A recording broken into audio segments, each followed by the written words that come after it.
Nocturnal echoes. Why are people hearing screams in national parks at night?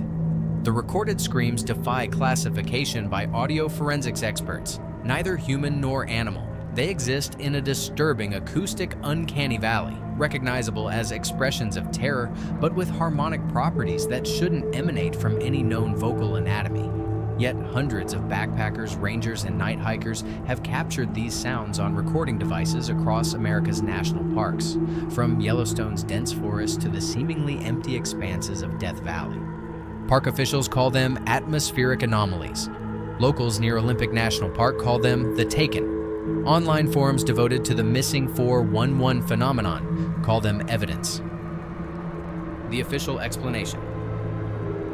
The National Park Service maintains a carefully crafted position. The sounds represent known wildlife, mountain lions, foxes, or owls, amplified and distorted by unique topographical features that create acoustic lensing effects. Their official statement notes that the human brain is hardwired to identify human-like vocalizations, particularly those signaling distress even in non-human sounds.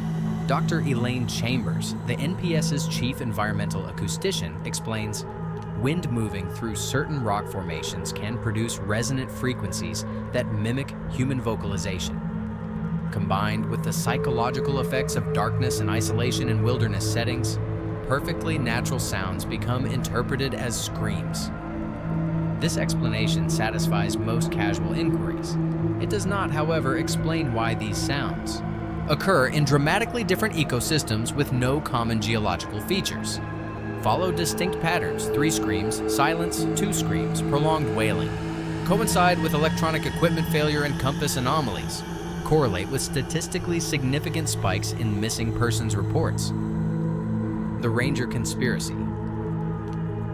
Park rangers operate under strict protocols regarding the screams. Internal documents obtained through Freedom of Information Act requests reveal a classification system for nocturnal acoustic events with specific reporting procedures for Category 3 vocalizations, those containing speech-like patterns or exhibiting impossible acoustic properties like simultaneous origination from multiple locations.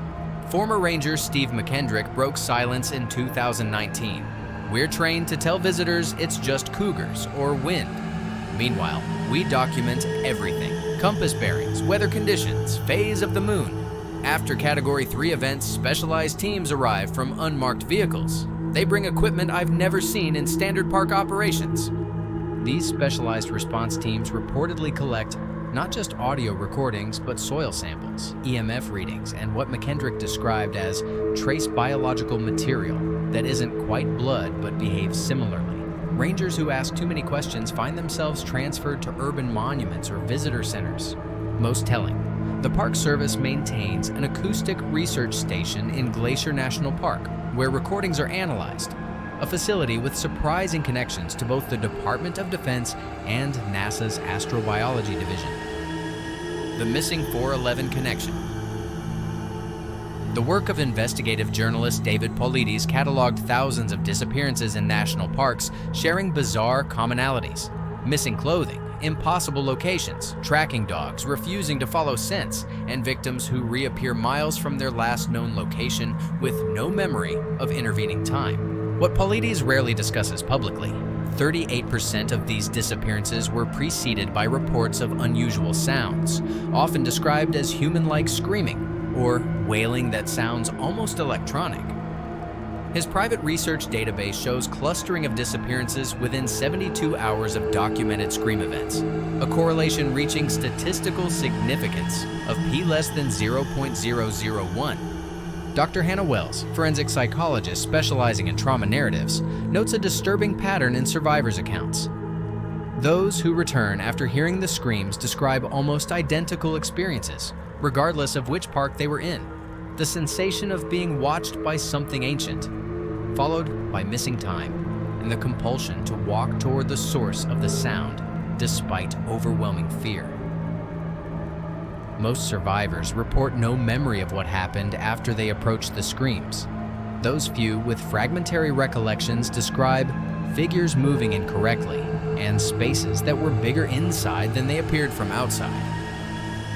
Cut. The feral human hypothesis. Some cryptozoologists and amateur investigators promote the theory that the screams come from isolated communities of feral humans, descendants of lost explorers, or deliberately abandoned individuals who adapted to live in the remote wilderness over generations. Proponents point to unusual footprints found near scream locations, barefoot, but with abnormal gait patterns suggesting quadrupedal movement. They cite historical precedents of wild men in folklore worldwide and the documented adaptability of human physiology under extreme conditions. Wildlife biologist Dr. James Liu dismisses this theory. The energy requirements for sustaining a breeding population of large mammals, even humans adapted for wilderness, would leave evidence. We'd see kill sites, territorial markings, juvenile tracks. The parks are extensively studied ecosystems. A humanoid predator species couldn't remain undetected. What Dr. Liu doesn't address, the synchronized nature of the screams across vast geographic distances suggesting coordination impossible for isolated feral communities. The geological gateway theory. The most unsettling explanation emerges from the overlap between scream locations and areas of unusual geological composition. Physicist Dr. Elena Vasquez mapped scream reports against geological surveys and found 93% occur within 1 kilometer of cave systems containing rare earth minerals with unusual electromagnetic properties. These mineral formations create what we might call thin spots in conventional spacetime, Dr. Vasquez theorizes. Under certain conditions, specific lunar phases, geomagnetic fluctuations, these thin areas may enable acoustic bleed-through from elsewhere. This theory gained credibility when audio spectrograms of the screams revealed sub-bass frequencies that don't propagate naturally through air but could travel through solid rock, suggesting the sounds originate from within the earth rather than upon its surface. Dr. Vasquez's research abruptly lost funding after she shared preliminary findings with colleagues at the U.S. Geological Survey. Her subsequent attempts to access previously studied cave systems in national parks have been denied without explanation. The Classified Research Program. Perhaps most disturbing are the connections between scream locations and classified government research from the 1970s. Declassified documents reveal Project Black Echo, a multi-agency initiative studying acoustic anomalies in wilderness settings for potential applications in non-conventional warfare.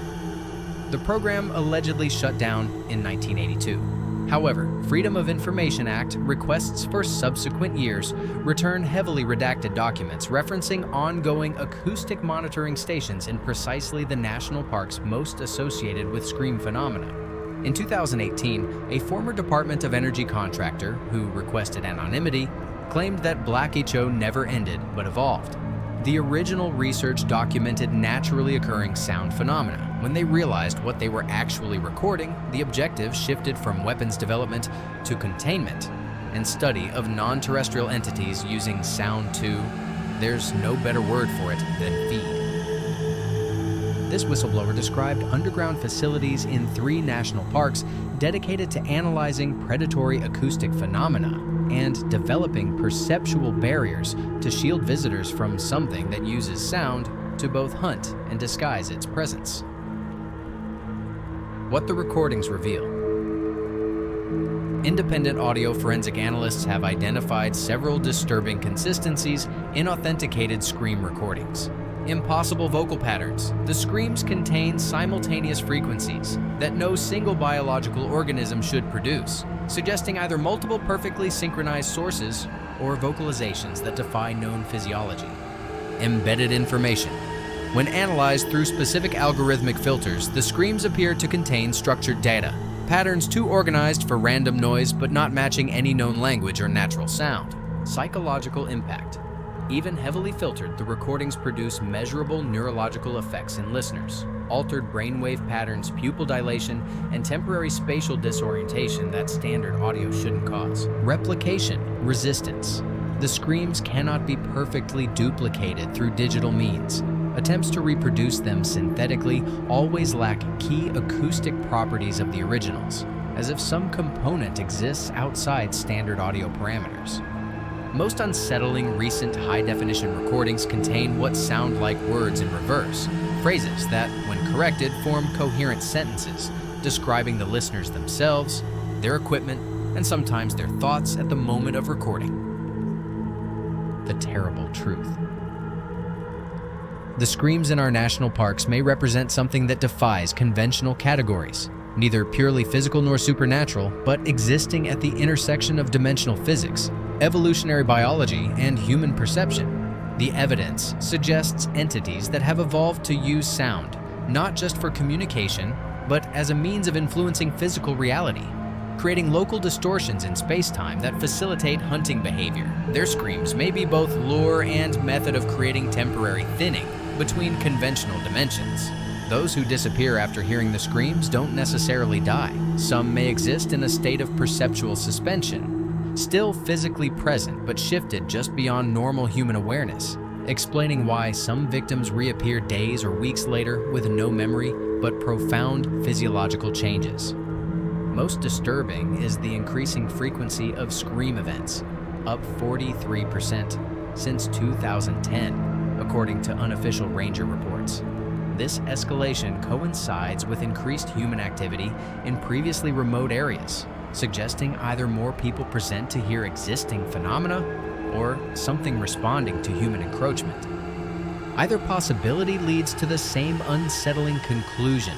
Whatever generates these screams is aware of us, responsive to our presence, and possibly growing more active as climate change and development alter the ancient wilderness that may have once kept it contained. The next time you hear an unexplained scream while camping in America's majestic national parks, remember, the official explanation exists not to inform you, but to prevent mass panic about what really waits in the darkness beyond your campfire's light. And if you hear something calling that sounds almost but not quite like someone you know begging for help, the Ranger's unofficial advice is consistent. Don't answer, don't investigate, and whatever you do, don't record it. You might not like what plays back when you listen again in the morning.